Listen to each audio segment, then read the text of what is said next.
Assalamualaikum warahmatullahi wabarakatuh. Alhamdulillah senang sekali berjumpa lagi bersama saya, tentunya dengan Bung Agung. Ada pemberitaan bahwasannya PLN ini di tengah-tengah pusaran hutang. Yang Hmm. hutangnya itu angkanya itu luar biasa, Bung Agung. Itu tembus sampai 711 triliun. Dan tentunya PLN ini pun satu-satunya yang menyalurkan listrik di nasional ini satu-satunya PLN. Tetapi kita mendengar kabar bahwasannya PLN ini rugi sampai 711 triliun. Kenapa ini bisa terjadi hutang yang sangat besar ini, Bung Agung? Ya, ini pemberitaan yang cukup mengagetkan, walau tidak mengagetkan. Ya, ini saya catatannya ya. Pemberitaan yang mengagetkan, walau tidak mengagetkan. Kenapa saya menggunakan istilah tersebut? Karena begini, PLN ini sebenarnya di tahun ini mengalami peningkatan pendapatan. Tuh. Peningkatan pendapatan sekitar 11,9%, menjadi 545,38 triliun. Artinya pendapatannya naik. Tetapi laba bersihnya anjlok. Hmm. Jadi unik kan? Hmm. Pendapatannya naik, tapi laba bersihnya anjlok. Laba bersihnya anjlok, turun 19,5%. Hmm. Yang tadinya 22 triliun di tahun 2023 menjadi 17,78 triliun. Nah, inilah yang akhirnya mengalami akumulasi total utang. Hmm. Total utangnya menjadi 711,2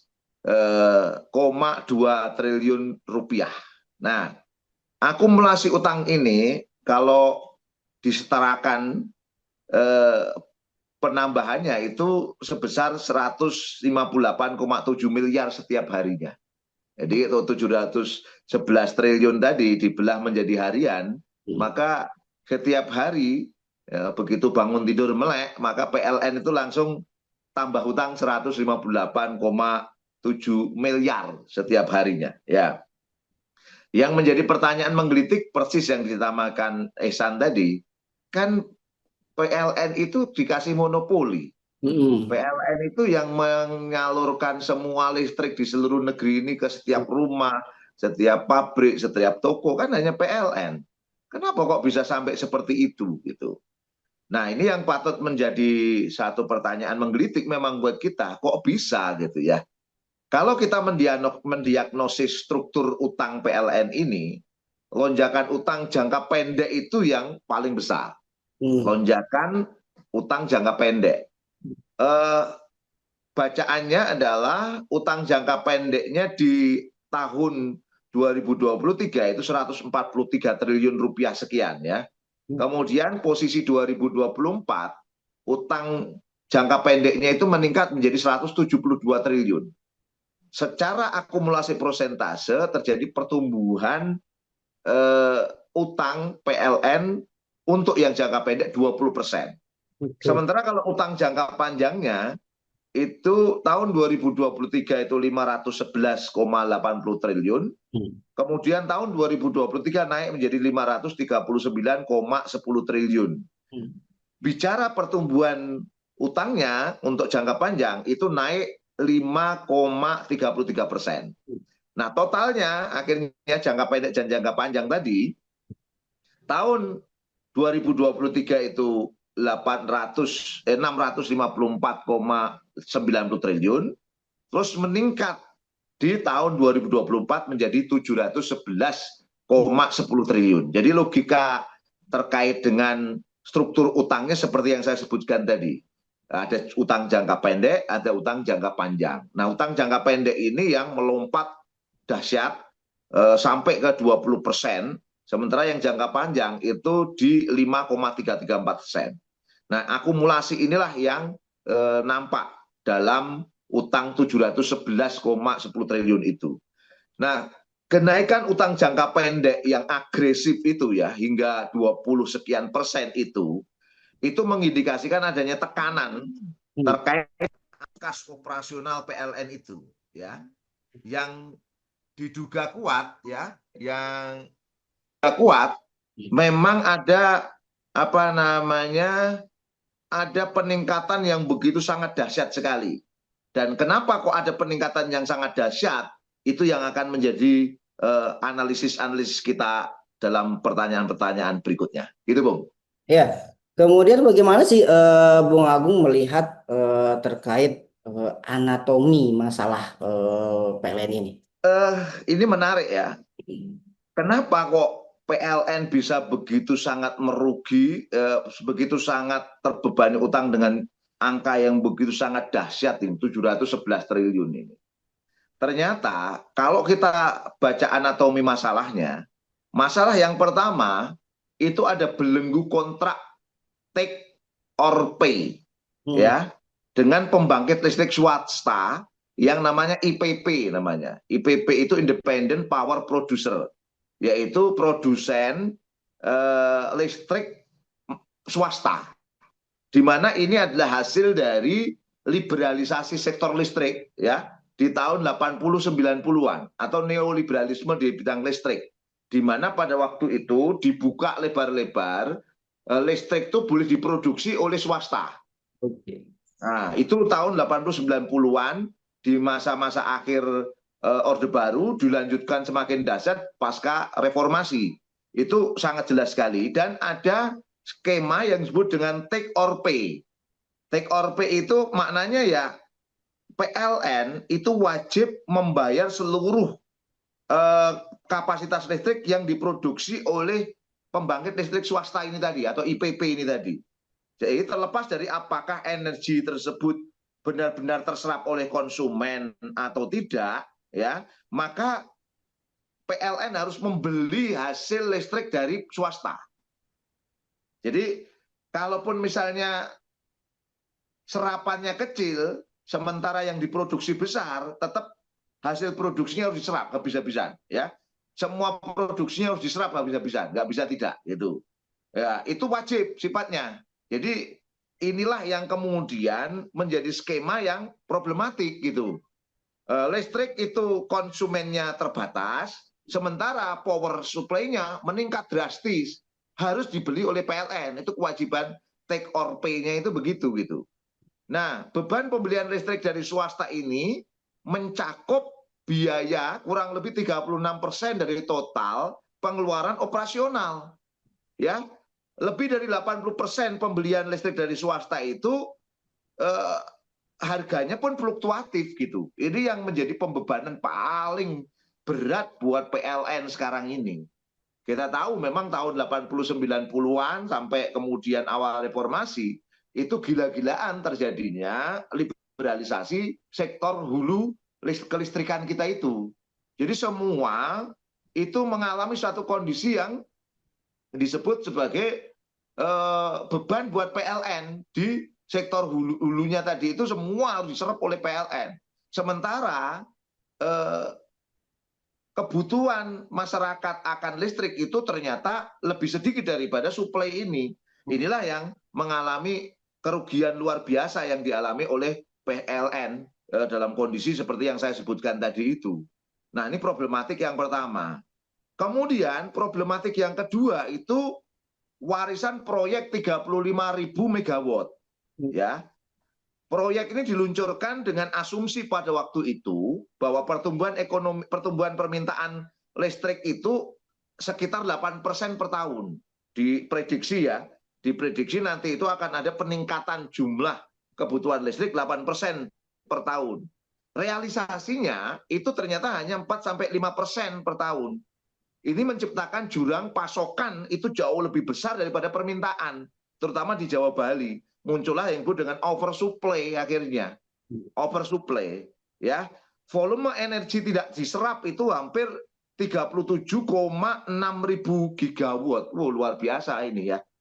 Nah, aturan praktisnya setiap 1 gigawatt kelebihan pasokan berpotensi menyebabkan kerugian finansial hampir 3 triliun. Jadi suplai melebihi permintaan kurang lebih 1 gigawatt, itu kerugian finansialnya bisa mencapai 3 triliun rupiah. Ini yang kedua, problem yang luar biasa yang dialami PLN, yang sebenarnya kalau mau dirunut lagi dari awal itu karena liberalisasi sektor listrik tadi itu sebenarnya. Nah, kemudian anatomi masalah yang ketiga karena goncangan faktor eksternal yang memperparah krisis. Apa goncangan faktor eksternal itu? Yaitu adalah pelemahan nilai tukar rupiah. Ya, mayoritas kontrak pembelian listrik dan bahan bakar dari pembangkit listrik swasta tadi itu menggunakan dolar Amerika Serikat. Nah, pelemahan rupiah sampai melebihi 16.400 per US dollar beberapa waktu lalu, itu secara langsung yang menaikkan beban pokok produksi akhirnya gitu. Ya, ini menciptakan rugi selisih kurs yang sangat luar biasa. Jadi istilahnya gini, perjanjian bayar. Jadi ini misalnya Ihsan perusahaan swasta, saya Hmm. PLN-nya, Ya. ya. Ihsan, saya kerjasama dengan Ihsan untuk membeli semua produk dari pembangkit listrik Ihsan itu pakai dolar, bayarnya pakai dolar. Sementara PLN dapat duitnya dari rupiah.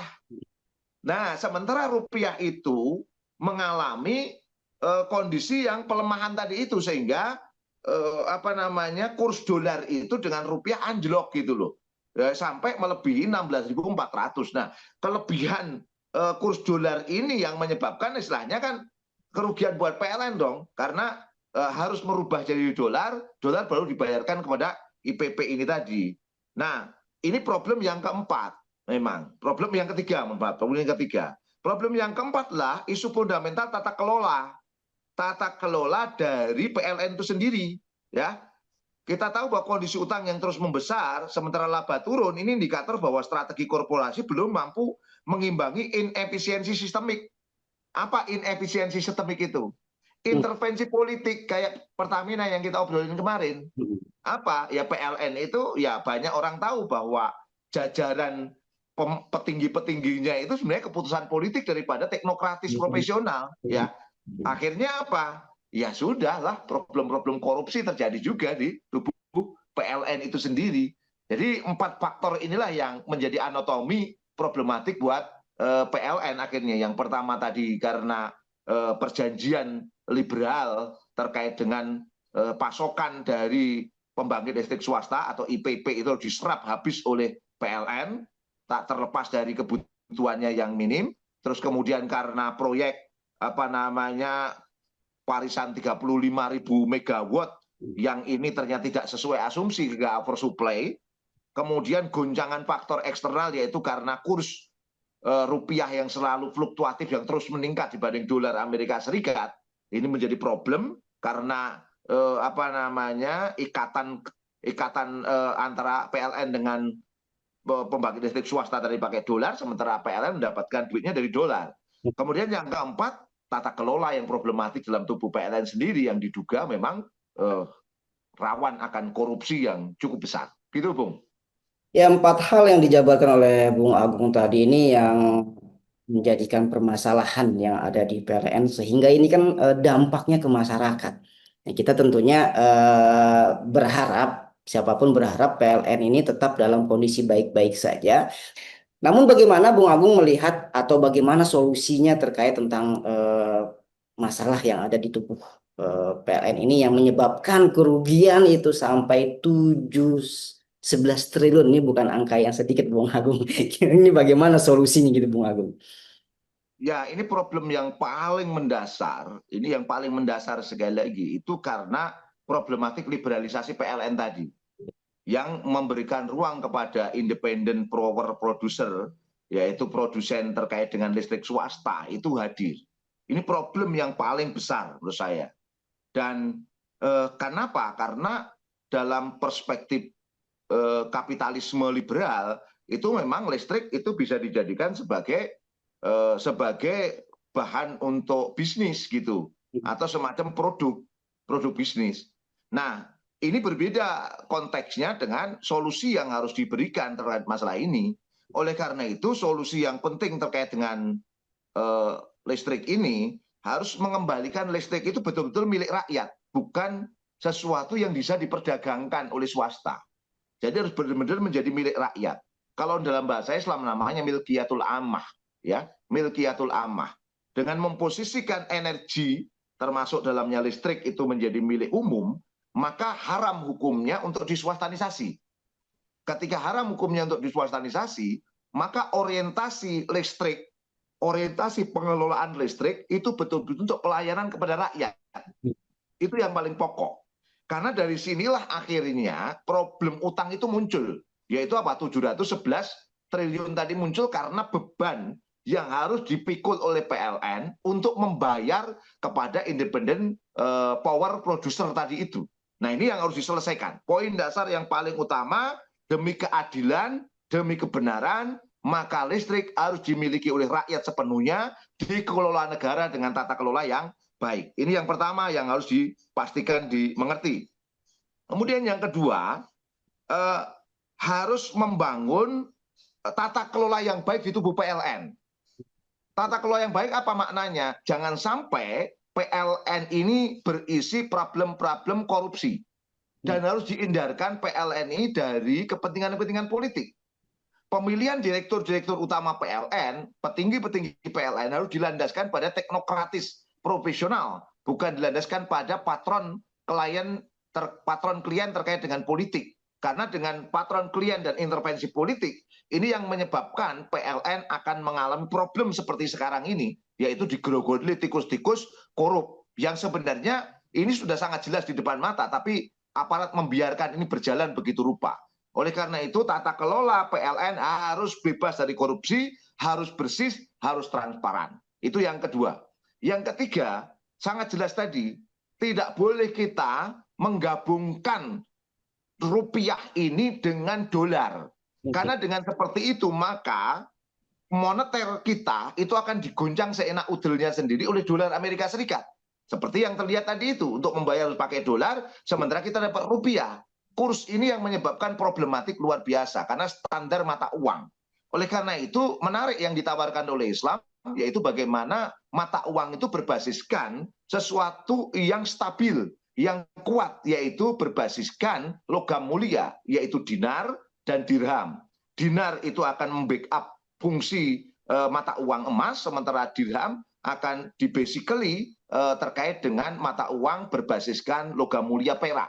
Dengan seperti itu maka akan stabil, posisi keuangan kita pun akan tidak mudah digoyang oleh yang lainnya. Nah, tiga hal ini saya pikir yang sangat krusial untuk menuntaskan PLN. Dan ini nggak mungkin terlaksana kalau negeri kita masih melaksanakan sistem kapitalisme. Karena siapapun rezimnya, ketika kapitalisme itu ada, maka 4 persoalan tadi akan terus berada. Dan kita membutuhkan sistem yang memastikan agar sistem Islam tadi bisa berjalan. Itulah sistem politik Islam. Dalam perspektif yang lurus, itulah yang disebut dengan khilafah Islamiyah. Gitu, Bung. Tuntas yang saya sampaikan.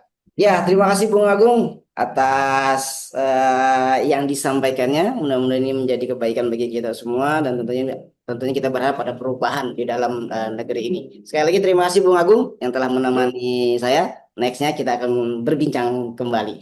Dan teman-teman tabloid media umat dimanapun Anda berada, terima kasih telah menyaksikan kami di Mboys ini. Tetap sehat, tetap semangat, dan tentunya tetap taat. Assalamualaikum warahmatullahi wabarakatuh.